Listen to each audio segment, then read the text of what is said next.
Welcome to our YouTube channel dedicated to maximizing athletic performance. Whether you're a seasoned athlete or just starting your fitness journey, this channel is your go-to destination for expert tips, training routines, and exercises tailored to help you become the best athlete you can be. Let's elevate your game together. Many coaches are always looking for the best way to improve their athletes. Unfortunately, most coaches are stuck in the "this is how it's always been done" mentality. I can tell you firsthand that if you hear this as an athlete or parent, this probably isn't the coach for the job. With the amount of research, studies, education, and growth of the internet, there are always new and improved ways to get the same, if not better, results. This isn't to say that new is always better, far from it. However, the "this is how it's always been done" mentality shows the lack of desire from said coach to continue to self-educate. 1. Split squat jumps. The first exercise we have up is the split squat jump. I'm a huge fan of this plyometric exercise. We get unilateral training in an explosive nature that also requires huge recruitment from the glutes and hamstrings. Most single-leg plyometric exercises are going to have an athlete jump in and out of ladders or over small hurdles. Unfortunately, many athletes will not get their glutes and hamstrings working to a high degree here, just from a range of motion standpoint. The pitfall to this exercise is that most athletes need to have mastered a weighted lunge or split squat, and have also done well with box jumps and their variations. Athletes that aren't strong enough to do this stick out because they will barely leave the ground. Just know that this exercise will come with time for less advanced athletes. 2. Chin up. Next up, we have the chin up, what most will consider to be the ultimate bodyweight exercise and the gold standard of upper body strength, and rightfully so. The challenge that pull-ups and chin-ups give for just the average person, let alone a kid, is demanding. Sadly, with the obesity epidemic, this exercise is becoming harder and harder for athletes to perform. So my first recommendation is to have athletes keep their body weight and body composition in check to help ensure they can do a bodyweight chin-up. I would also like to explain that a chin-up is when the athlete has their palms facing them, and a pull-up is when an athlete has their palms facing away. I'm more of a fan of the chin-up for athletes so that we can get the shoulder into external rotation to help with mobility limitations. 3. Six-way lunge. I believe that many will go through this list and realize that I didn't place the goblet squat in my 8 exercises. The main reason for this was that I thought the six-way lunge was a better fit for all athletes. This particular lunging variation lets us train in the sagittal and frontal plane while using a single leg variation. Most sports are going to require that we move from side to side, but also forwards and backward.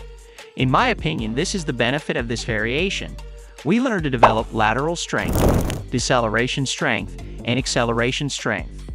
These are also fantastic for youth athletes who are beginning to master their bodyweight exercises. 4. Single arm DB bench press. Walk into any weight room in the country, and you'll likely find athletes bench pressing. As a competitive powerlifter and a world-ranked bench presser, I love the bench press. However, for many athletes, it's just not what we need to do to be a better athlete. Hear me out. I believe that horizontal pressing is huge. Bench pressing with a straight bar math. We need to provide exercises that are shoulder-friendly, but also provide us with a good athletic component. This is where I think the single-arm DB bench press comes in. We get a unilateral component in the training, we get some pretty abdominal and core work, but we also are learning to own the weight with the stability aspect without being forced into internal rotation. 5. Tripod DB row. I'm a huge fan of horizontal rowing variations. No matter what someone's goals are, having ample horizontal rowing in a training program is paramount to having good posture and performing at your best. When it comes to rows, I think the tripod DB row is one of the top rowing variations, especially for athletes. Not only are we going to get stronger on the backside with our lats, rhomboids, traps, and smaller scapular retractors, but with this variation, we also get a great core and trauma stimulus from having to resist the weight rotating us. This is an exercise that nearly any athlete at any age can perform, as the weight can always be scaled to fit their needs. 6. Band pull through. Part of being a great athlete is having a strong, explosive lower body. The band pull-through is an exercise that is phenomenal at developing the glutes and hamstrings with minimal equipment, while also getting the athlete out with a wide base of support. Many sports are played with a wide stance or have a lateral component to it, and I think this exercise does a great job of teaching athletes how to laterally apply force into the ground while training the muscles responsible for jumping, cutting, and running. Hip extension happens in nearly every sport to some degree, and the band pull-through delivers on providing a stronger backside with next to no injury risk. We also can work on teaching proper hinging technique, so that when we go to use a more advanced exercise like a Romanian deadlift, RDL, sumo deadlift, or kettlebell swing, things seem to click much easier. 7. Half-kneeling landmine overhead press. Many athletes are required to hit, throw, block, push, or reach within the sport.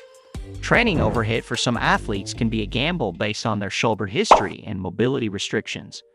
Just like the bench press, while I like overhead pressing, many athletes just do not have the clearance to do so safely with a straight barbell.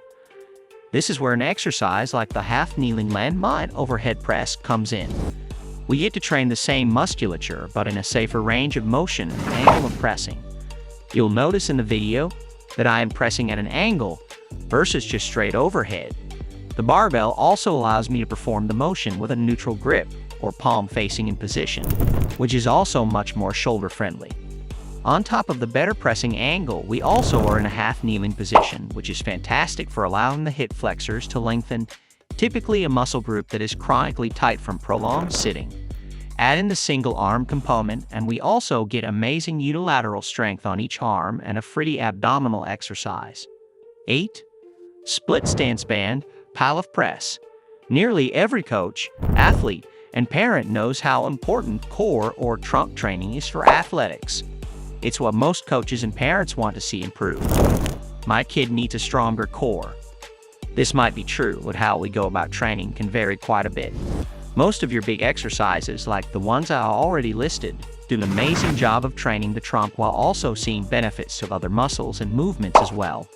We do our fair share of trunk training at AGy&x, but the majority of our exercise selection comes in the form of resisting load or learning to brace against a moving piece. The split stance band plyometrics press is an exercise where we have a ton going on, but we're benefiting from training in various planes while also achieving a good athletic position. Thank you for joining us on our journey to unlock your athletic potential. We hope the exercises and insights shared on this channel have inspired and empowered you to reach new heights in your athletic endeavors. Don't forget to like, subscribe, and share with fellow athletes. Until next time, keep pushing boundaries and striving for greatness.